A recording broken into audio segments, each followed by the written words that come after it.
For as the earth cries out because of the corruption and injustice they have spread over the land, through the agonizing centuries of their domination, the world is witnessing the reawakening of an old warrior.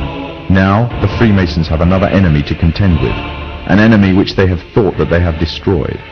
An enemy that will never bow down to the evil and demonic plan of the Freemasons.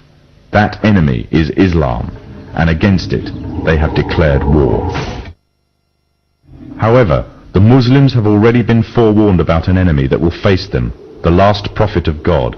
Muhammad said that a man will appear after the Muslims have conquered a Roman city called Constantinople. He will first appear as a tyrannical king, then he will be claimed to be a prophet, and finally he will claim to be the Lord God himself. Already the first part of the prophecy has been fulfilled. Constantinople was conquered and renamed Istanbul.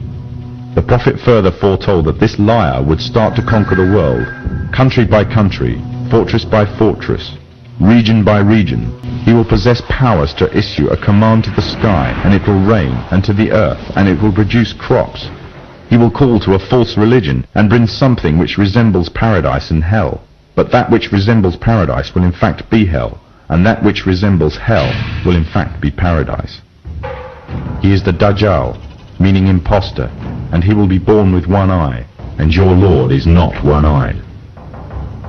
It is also known that before the appearance of the Dajjal, a group of people will pave the way, setting up a system to prepare the world for his arrival. In other words, these forerunner to the Dajjal and their system will bear all the characteristics of the Dajjal, and he will be the final embodiment of these in human form. The forerunners to the Dajjal are none other than the Freemasons. The one eye is one of the ways to recognize the Dajjal. The one eye is the symbol of the Freemasons. It is part of their beliefs and is taken from ancient Egyptian mythology. In their ideology, it represents the Supreme Being, sometimes referred to as the great architect of the universe. The scholars of Islam say that the similitude of the Dajjal is that of the Pharaoh who tarried with the prophet Moses. The Pharaoh was a tyrannical leader who elevated himself in status and declared himself to be God. He used magicians to create illusions and fool the people, and oppressed all who did not conform to his false religion. Today the Freemasons weave another kind of magic. The illusions they create take the form of hidden or openly propagated messages in films, televisions, cartoons, music, and all the other cogs in their well-oiled media machine.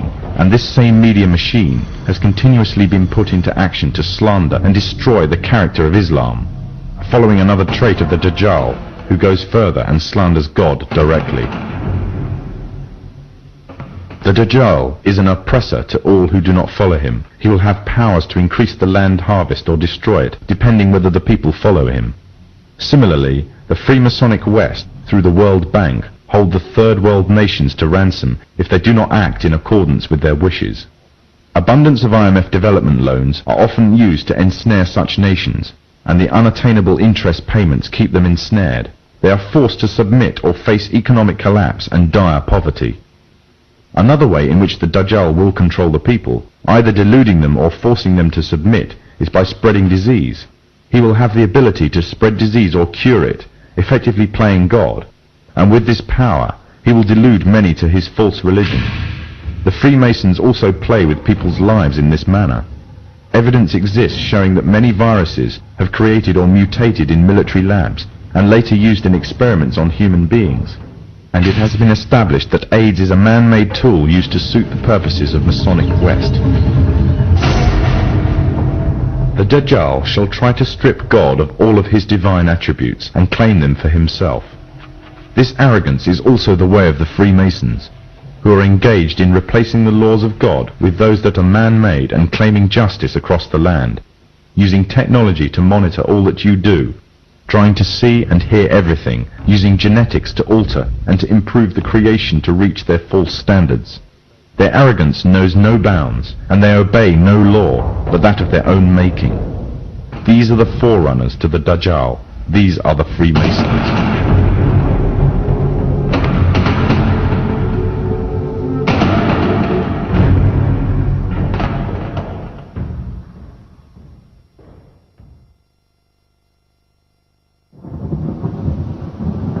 Prophet Muhammad said that a time would come when the whole world would gather around to plan the destruction of the Muslims.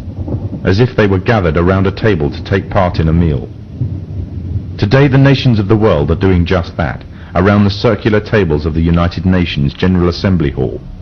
He also said that the time of the Dajjal will be years of confusion. People will believe a liar and disbelieve one who is trustworthy, and those who rebel against God will have a say in general affair. Today, during the time preceding the Dajjal, there is also a time of confusion. The system set up by the forerunners to the Dajjal have ensnared many Muslims away from truth, using lures such as wealth and materialism and fulfillment of earthly desires. A miserable trade indeed.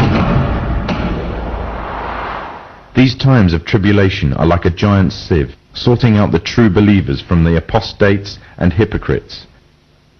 Many have adopted the lifestyle and philosophy of the Dajjal system, retaining perhaps only their Muslim names or clothing, wearing them like a badge to their identity, and in every other way embracing wholeheartedly the system that is being used to eradicate Islam.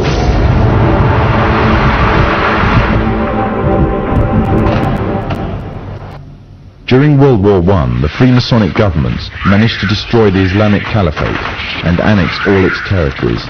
The part now called Iraq was put to British mandate, and current borders were defined by them and through the Iran-Iraq War. After its independence, the USA took over interest in Iraq. In fear of a purist Islamic uprising, the CIA aided the Ba'ath Party's rise to power, making Saddam Hussein the leader of Iraq and an ally to the Masonic states. When Kuwait later started raising its oil prices, it was destroying the war-torn economy of Iraq. Threats were made but ignored. The situation worsened until finally Iraqi troops were mobilized to the border. The Freemasonic media, the American media in particular, portrayed this as a shock and outrage. However, it is reported that the US ambassador to Kuwait had prior knowledge of the invasion and Iraq's intentions, as did the CIA. The Gulf Wars served many purposes: to promote Western unity, to create divides amongst the Muslim nations, to act as a testing ground for an entire arsenal of military weapons and cocktails of chemicals and drugs. But most of all, it served to ensure a strong military presence in the Middle East. The Dajjal has placed a strong hold in the very heart of Islam itself and laid a firm grip on the Muslim holy lands.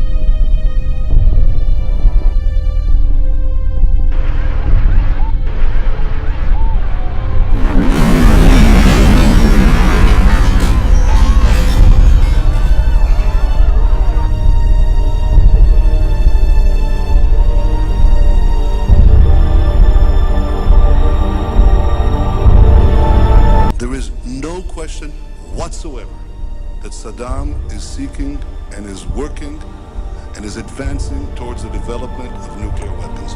No question whatsoever.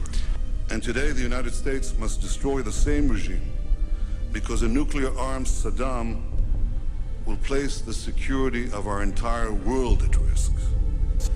And make no mistake about it, if and once Saddam has nuclear weapons, the terror network will have nuclear weapons.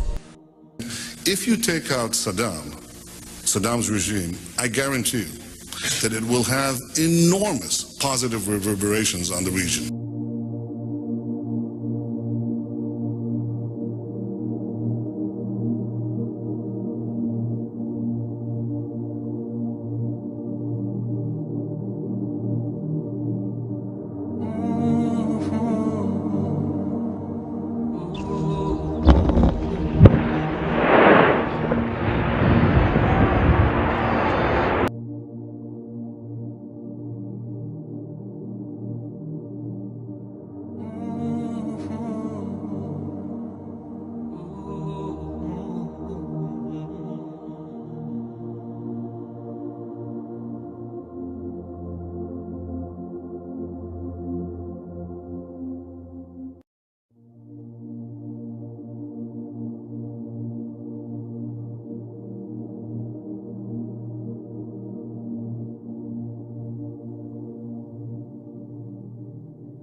It's not Israel's battle, it's your battle. It's the battle of France.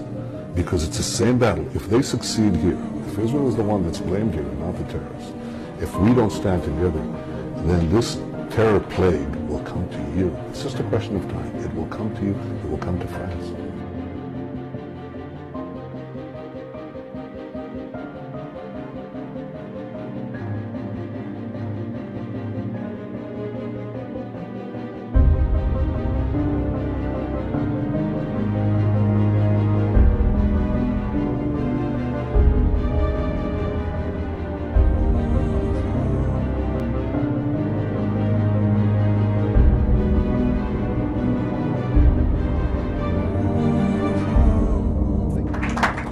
Out of all the groups, the most important one by a mile was the English Defence League, British Freedom Party. That was a serious, systematic, hugely funded effort by a section of the ruling elite, by this Zionist neocon clique, to dominate, to simply take over nationalism and turn it into their tool to encourage the white working class to go and fight their wars, and so that when the banking collapse comes, people are looking in the wrong direction instead of the real culprits.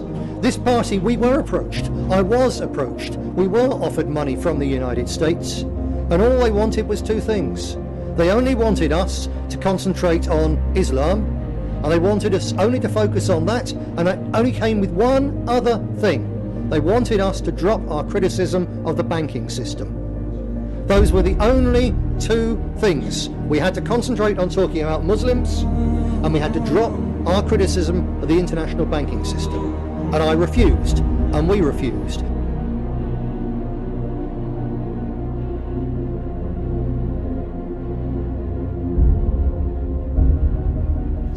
Hitler didn't want to exterminate the Jews at the time, he wanted to expel the Jews. And Haj Amin al-Husseini went to Hitler and said, if you expel them, they'll all come here. So what should I do with them? He asked. He said, burn them.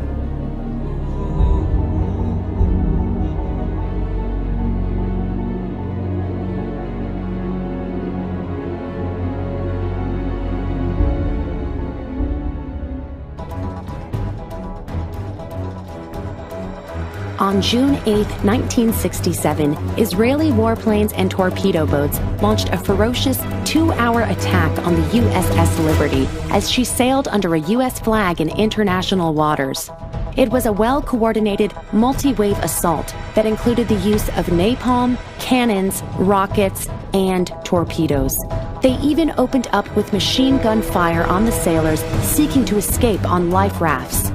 The Israelis attempted to sink the ship and kill any witnesses to the attack so that they could blame Egypt and get the U.S. to fight on the side of the Jewish state in the Six-Day War. Somehow, the Liberty was able to survive, but of the 294 men aboard the vessel, 34 were killed and 174 were wounded.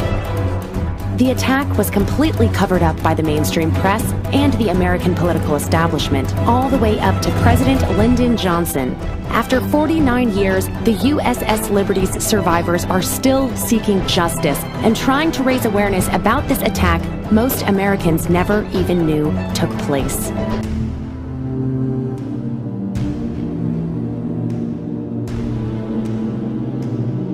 Now, the sound that you are hearing here, we're on the top of a hill, and I think you can probably see there are lots of Israelis gathered around who are cheering when they see these kinds of Israeli strikes. We want to see it in our own eyes, not from television point of view.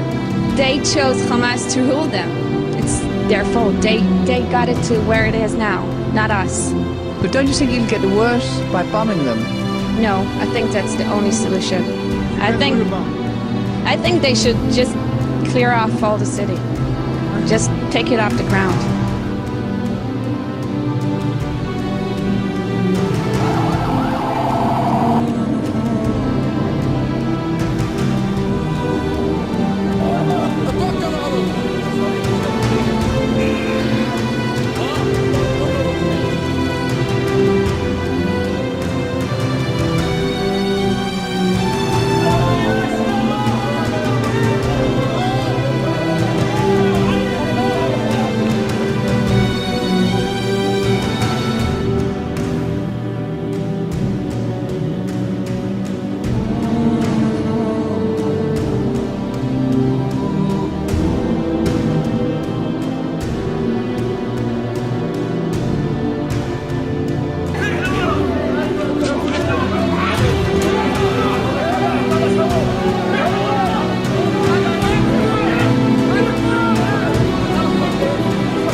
Brussels or San Bernardino or Tel Aviv or Jerusalem, terror must be condemned equally. Israel stands ready to cooperate with all the nations in this great struggle. Yet the medieval forces of radical Islam, whom you just saw storming the American embassies throughout the Middle East, well, they oppose this. They seek supremacy over all Muslims. They're bent on world conquest. They want to destroy Israel, Europe, America. They want to extinguish freedom. They want to end the modern world. I feel a profound obligation to speak to you about an issue that could well threaten the survival of my country and the future of my people. Iran's quest for nuclear weapons. Nuclear weapons, nuclear bombs, nuclear weapons, nuclear weapons, nuclear weapons, nuclear bombs, nuclear 100 nuclear bombs, nuclear nuclearized nuclear bombs, nuclear arsenal, nuclear tinder bombs, nuclear know-how without nuclear infrastructure, bombs, terrorist tool of terror, and a countdown torture to a potential nuclear nightmare. Israel's the only country in the Middle East with a stockpile of nuclear weapons, but the country has never confirmed nor denied it has nuclear weapons. By shunning the 40-year-old Non-Proliferation Treaty, Israel has not had to reject atomic arms or allow the IAEA to probe all of its nuclear sites. To destroy the West.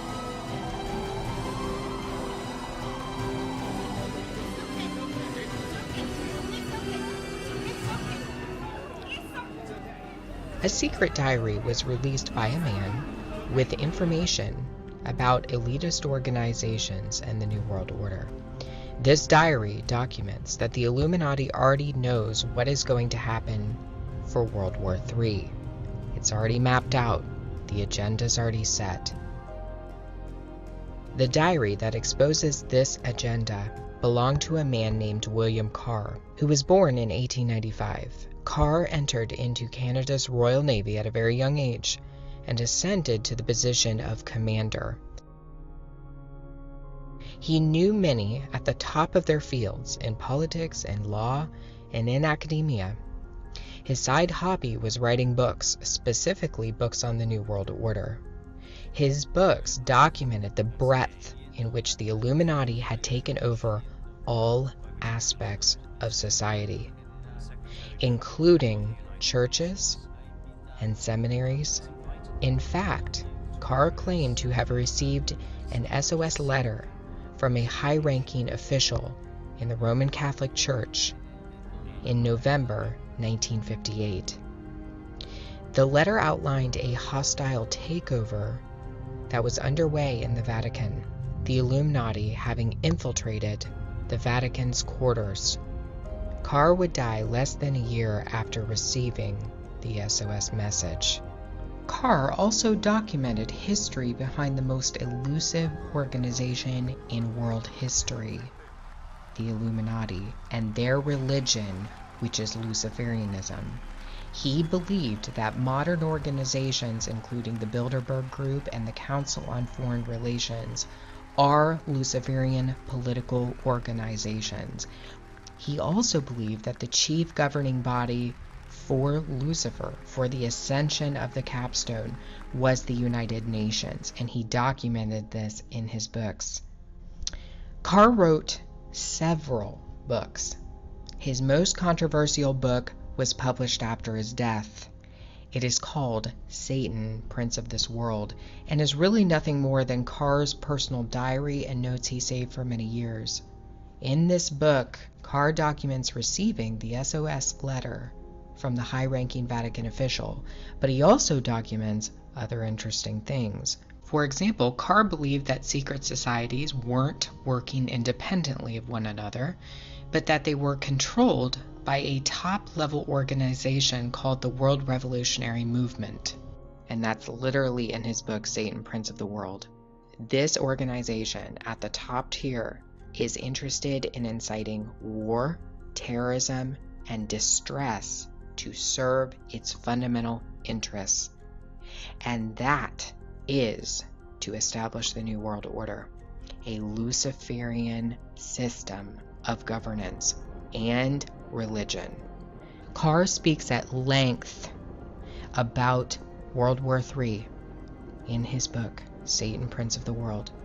He documents that World War III was planned by a 33rd degree Grand Wizard named Albert Pike. Albert Pike was a notorious Luciferian who openly praised Lucifer in his book Moral and Dogma of the Ancient and Accepted Scottish Rite of Freemasonry. Pike was also a general for the Confederacy during the Civil War, and a wizard of occult magic, channeling and summoning of spirits. William Carr documented that Albert Pike wrote a letter to a friend in 1871 outlining the final and largest of the wars. According to Carr, what Albert Pike actually wrote was a lot more than a letter. It was a blueprint that spelled out exactly what would happen in the last war. Carr said, quote, "In the 1860s, Albert Pike is recorded as saying his military program might take 100 years or a little longer to reach the day when those who direct the conspiracy at the top will crown their leader king despot of the entire world and impose a Luciferian totalitarian dictatorship upon what is left of the human race." That's what they're saying. Pike seems to indicate a conspiracy to start a war so that the Antichrist can ascend to his position as world ruler. Pike's letter ironically also detailed the specifics of the first two wars with stunning accuracy, suggesting that he knew before time the details surrounding each of the wars.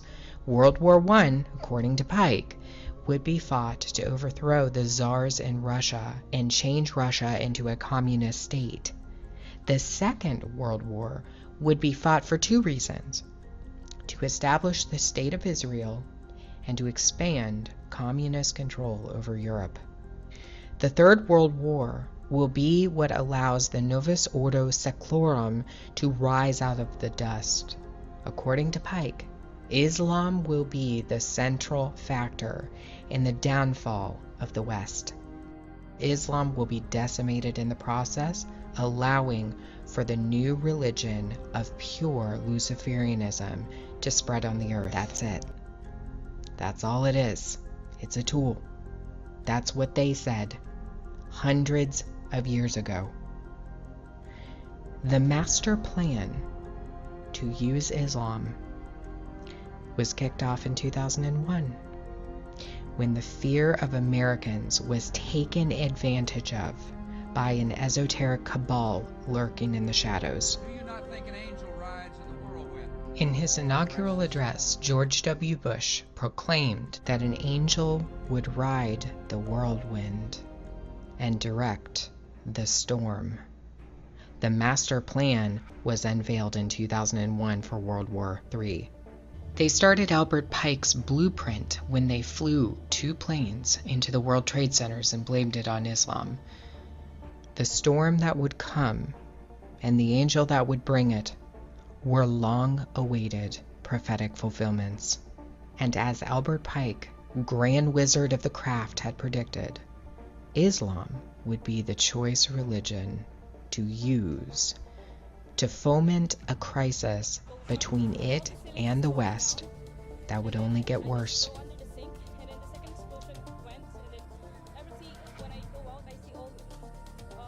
What is the common factor every time we see a crisis? Who's behind it? Islam. And they want you to believe it's organically an issue of Islam. This was planned hundreds of years ago, and they have quite a plan for Islam. The esoteric cabal is using Islam to achieve the great work. It's all been mapped out. And from the ashes of their world, we'll build a better one.